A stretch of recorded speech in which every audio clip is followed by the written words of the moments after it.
Welcome back to the video session TAFE Riverina Institute. We're going to do capacitors in parallel. So here we've got two capacitors connected in parallel using the LCR meter. So what we'll do is we'll connect both these caps up, a 100 mic and a 10 mic up in parallel, and measure it with our multimeter in capacitance. The calculation for capacitors in parallel, CT is equal to C1 plus C2, which is equal to 100 mic plus 10 mic is equal to 110 mic. And this particular formula is exactly the same as resistors in series. So caps in parallel is C1 plus C2. Caps in parallel, C1 plus C2. In parallel, so we'll connect both the negatives together. Keeping in mind these are polarised caps, we want to make sure we keep the polarity or polarity conscious. The two positives go together. Here's my multimeter. I'll put it in capacitance. And as we did before, we've got a little bit of capacitance in these leads, so I'll null that out.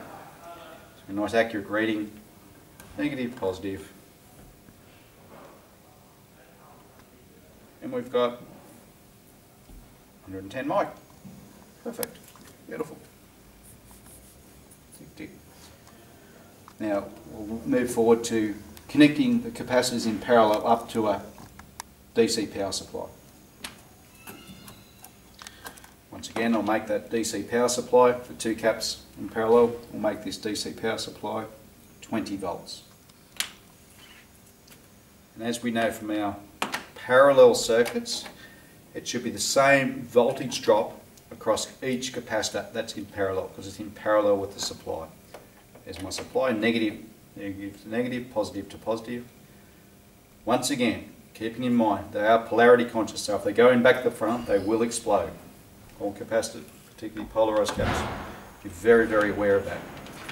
So if I turn it on, I've got 20 volts supply. I'll put the meter in voltage, and we'll go across capacitor 1,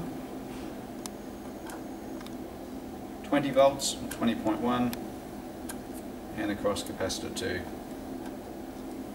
20 volts. So the difference with caps in parallel is now, as we looked at caps in series, the charge through the circuit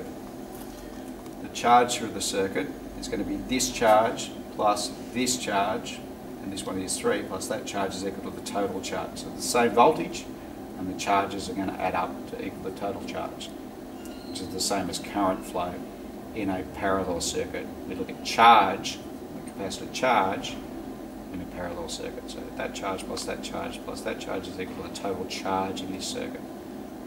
Voltage is the same across each capacitor in a parallel circuit. And that concludes the practical session for caps in parallel.